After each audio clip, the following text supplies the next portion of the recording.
Hi there. I'm so glad you're here. Your time is precious, and because of that, I want to let you know right away what you'll gain by listening to the very last second of this episode. My conversation with Juliana Tapper focused on her Break It Math Intervention framework. This framework offers a transformative approach to teaching mathematics to striving students.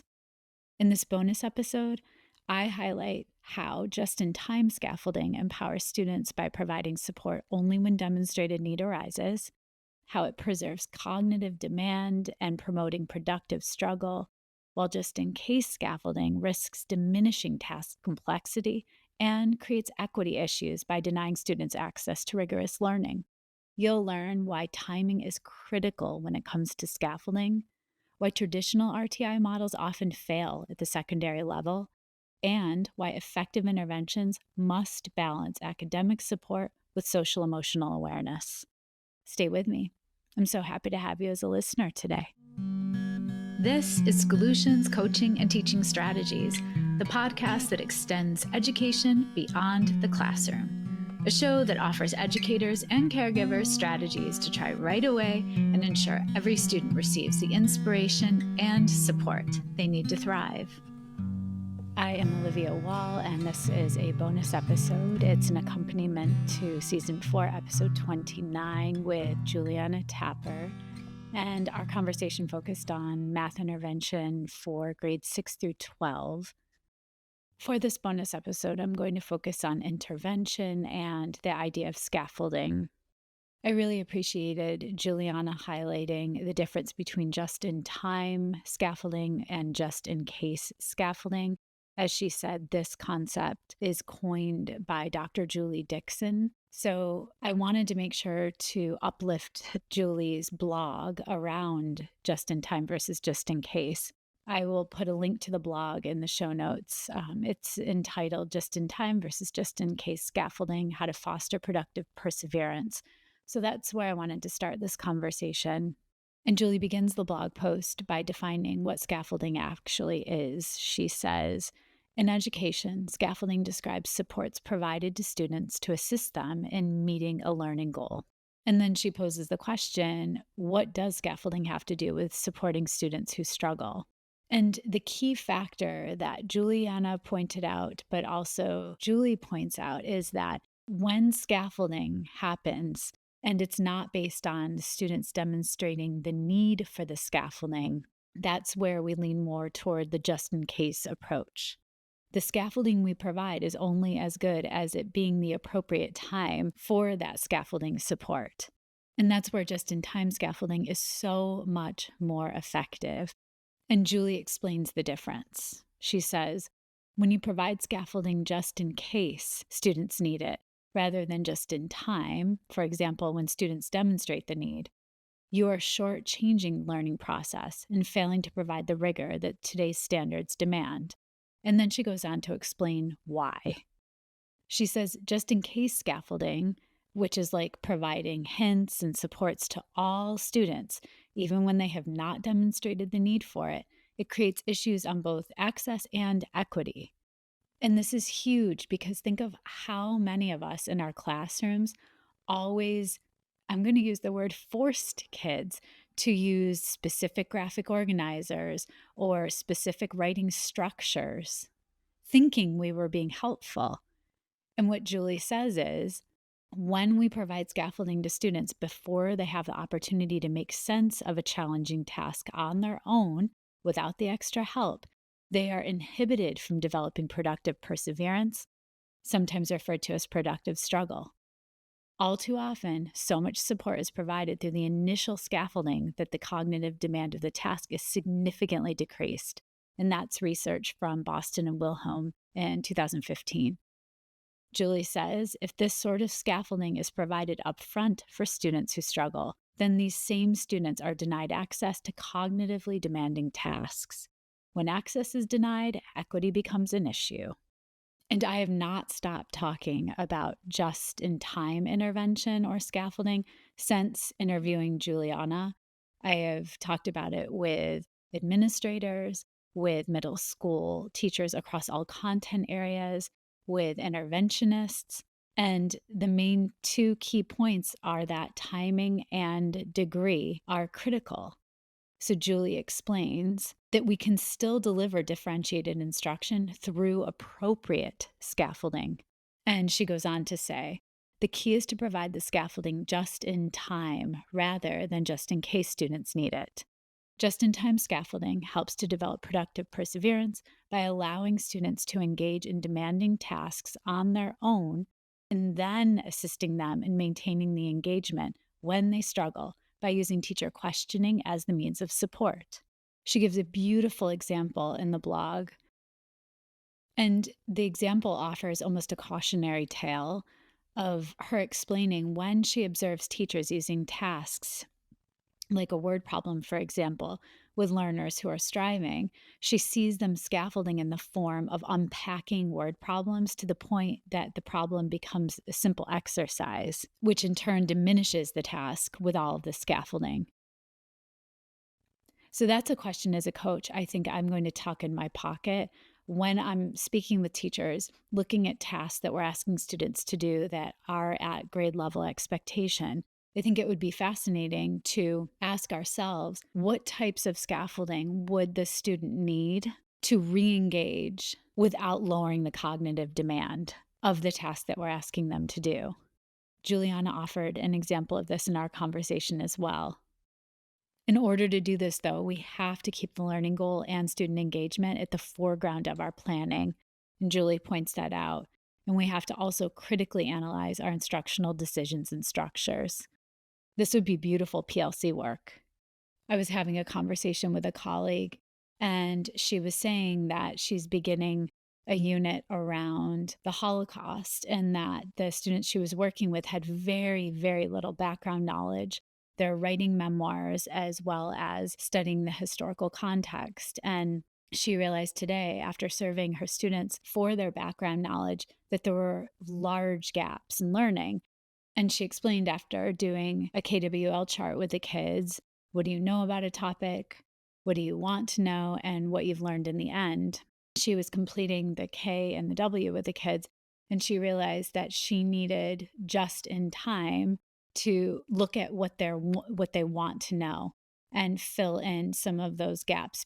And I said to her, that's such a perfect example of just in time scaffolding.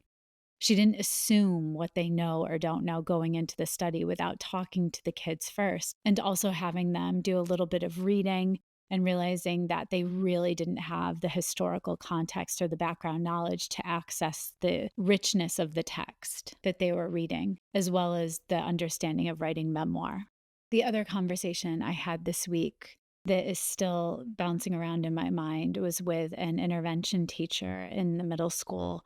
And we were talking about how critical it is that our roles are clearly developed.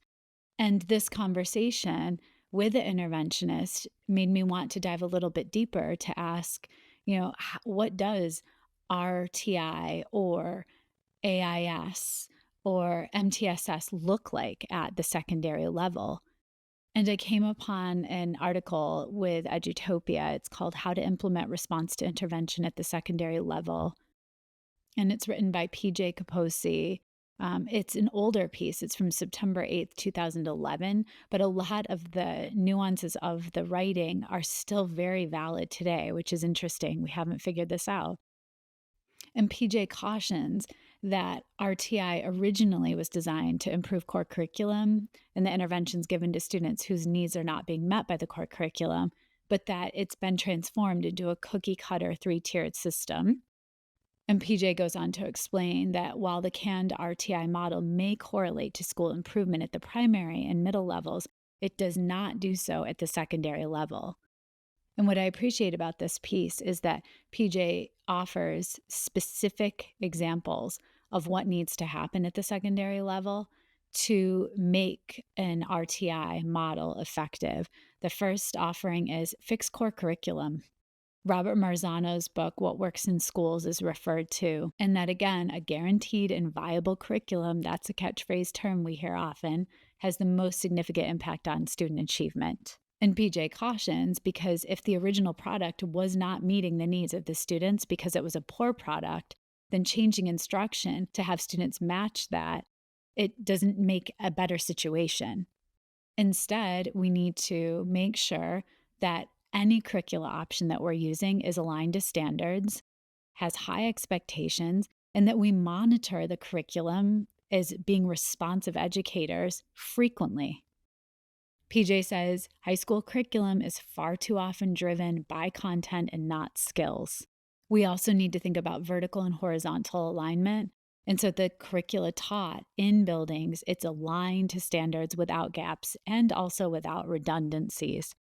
Another way to make an intervention model effective at the high school level is to embrace the team concept.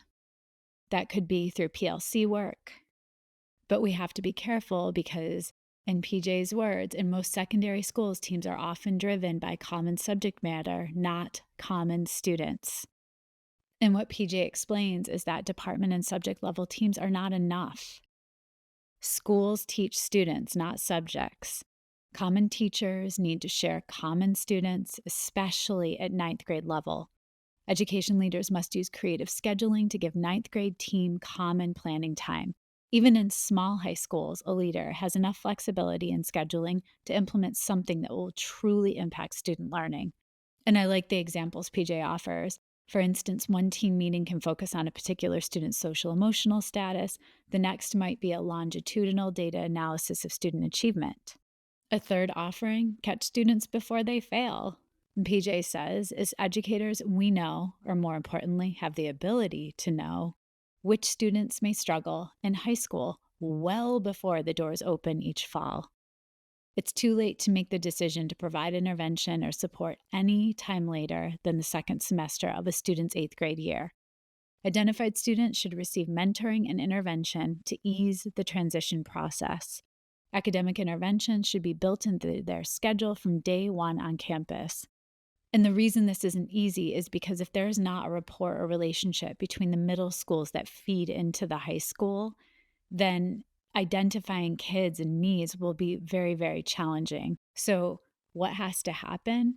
PJ says this includes leaders providing release time for teachers to meet and the creation of a rubric to guide the selection process. And the rubric needs to address local needs. The rubric they use, it would include teacher and counselor recommendations focusing on social emotional issues in conjunction with student achievement and attendance data. And I thought this was interesting that using this simple formula, it's allowed them to identify the 10% of the population that needs the most attention. And then they observe students once they arrive at the site, and that's allowed them to tweak the selection process from year to year to best fit the local needs. This also struck me. A fourth suggestion is forget the triangle. How often have we heard about the RTI triangle? PJ says that a triangle-shaped program with predetermined numbers in each tier, commonly 80, 15, and 5, it won't maximize its impact for any school.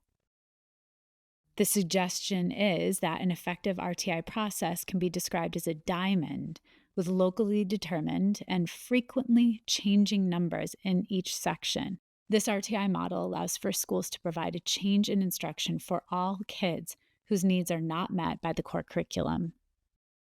So again, forget the triangle and find ways to support all learners whose needs are not met by the core curriculum. We can focus our time and energy on providing enrichment activities to support learners whose needs are not being satisfied and create opportunities that extend the curriculum through local creativity and innovation. This really reminds me of the different critical questions with the PLC process. So, first question, what do we need students to know and be able to do? Second question, how will we know that they are getting there? What's their level of understanding? Third question, what do we do for the students that are not meeting the grade level criteria or expectations? And the fourth question, what do we do for the kids that came in already knowing it? How will we help the kids that are already thriving at the beginning? We also have to consider social emotional awareness and support. And this is important to keep in mind. PJ asks us, is secondary RTI all about the ninth grade? No, but a quality program should divert the majority of their resources to that end. And so with that said, intervention can only be provided in these cases if local data is monitored regularly, adequate staffing exists to provide the intervention, and staff communication is outstanding. All of this comes down to communication. And most importantly, all of this work go for just-in-time scaffolding, just-in-time intervention after you offer children time to process and to struggle productively with the content that you're learning together. Thank you to Juliana for teaching me of the difference between just-in-case and just-in-time intervention. And thank you to Dr. Julie Dixon for illuminating this work. I think it makes so much sense. Thanks for tuning in. I can't wait to see you on Monday. Take care out there. Solutions Coaching and Teaching Strategies is created, produced, and edited by me, Olivia Wall. Thank you to my older son, Benjamin, who created the music playing in the background. You can follow and listen to Solutions wherever you get your podcasts, or subscribe to never miss an episode and watch on YouTube. Now, I'd love to hear from you. Send me an email at solutionspodcast@gmail.com. Let me know how your school or district approaches intervention, especially at the middle and high school levels. Tune in every Monday for the best research-backed coaching and teaching strategies you can apply right away to better the lives of the children in your care. And stay tuned for my bonus episodes every Friday, where I'll reflect and share connections to what I learned from the guests that week. See you then.